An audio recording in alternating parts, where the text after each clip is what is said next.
ఏమి ఏమి ఏం వీడియోలు పెడతాడండి ఆయన? ఇప్పుడు ఏదైతే వీడియోలు పెట్టాడో వాళ్ళ ఫ్యామిలీ మా ఫ్యామిలీ మోర్ దెన్ 30 years నుంచి మాకు ఫ్యామిలీ పరిచయాలు ఉన్నాయి. వాళ్ళ ఇంటికి మేము పోతాం, మా ఇంటికి వాళ్ళు వస్తారు.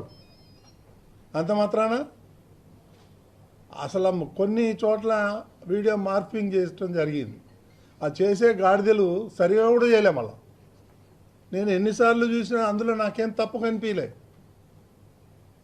సో ఇవన్నీ చీప్ పాలిటిక్స్ ఆడి నా మీద బురద జల్తానంటే నేను భయపడేటోడిని కాదు.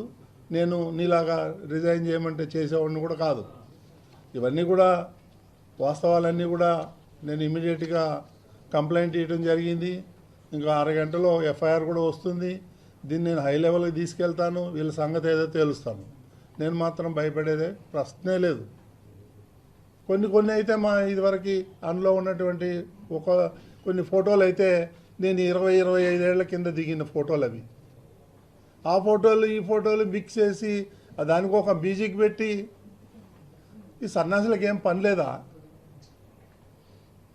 నన్ను వ్యక్తిగతంగా టార్గెట్ చేస్తే నేను మీడియాలో ఉన్నా, నీకు చుక్కలు చూపిస్తాను. నీకు కానీ సుబ్బారెడ్డికి కానీ. కరుణాకర్ రెడ్డి నువ్వు మద్రాసులో పోయి ఏమేం చేసావో నాకు తెలుసు. వైవి సుబ్బారెడ్డి ఏమేం చేసావో నాకు తెలుసు. అవన్నీ బయట పెట్టమంటారా? ఇవన్నీ చీప్ పాలిటిక్స్ నా దగ్గర జరగదు. అర్థమైందా? నేను హైదరాబాద్ నడిబొడ్డున నేను ఉండి వ్యాపారం చేస్తున్నా. నేను ఎవరికి భయపడేవాడిని కాదు. ఈ చీప్ పాలిటిక్స్ దీనివల్ల ఎవరికి నష్టం? సమాజానికి ఏమన్నా ఉందా? నేనేమన్నా తప్పు పని చేశానా? ఏమున్నాయి ఆ వీడియోలో చూడండి మీరు. అందులో ఏం తప్పు ఉంది? ఫ్యామిలీ ఫ్రెండ్స్ ఉండరా? కలవరా? పోరా? రారా? నాది 20 సంవత్సరాల క్రితం ఉన్నటువంటి ఫోటోలు పెట్టి మార్పింగ్ చేస్తారు. ఇవన్నీ నా దగ్గర నడవదు. నేను చెప్తున్నాను, నేను లీగల్గా ఫైట్ చేస్తాను. దేనికైనా సిద్ధంగా ఉన్నాను. ఏం అబ్జెక్షన్? నేను మిమ్మల్ని అడుగుతాను, చెప్పండి మీరు ఏం అబ్జెక్షన్ ఉంది? వెళ్తాము, మీ ఫ్రెండ్స్ మీ ఇంటికి వస్తాం, పోతాం, వెళ్ళేటప్పుడు హాయ్ బాయ్ చెప్పుకుంటాము. ఏముంది దాంట్లో?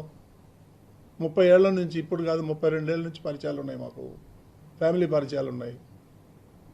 అదే తప్పు ఉంది అంటున్నా. దాంట్లో వల్గారి ఏముంది? వల్గారిటీ ఏముంది? ఇవన్నీ చేసి బీఆర్ నాయుడుది కాదు. బీఆర్ నాయుడుది నీకు వచ్చేది ఏంది? నీకేం లాభం వస్తుంది? ఇప్పటి నుంచి కాదు కదా, డే 1 నుంచి నువ్వు అదే పాట పాడతావు.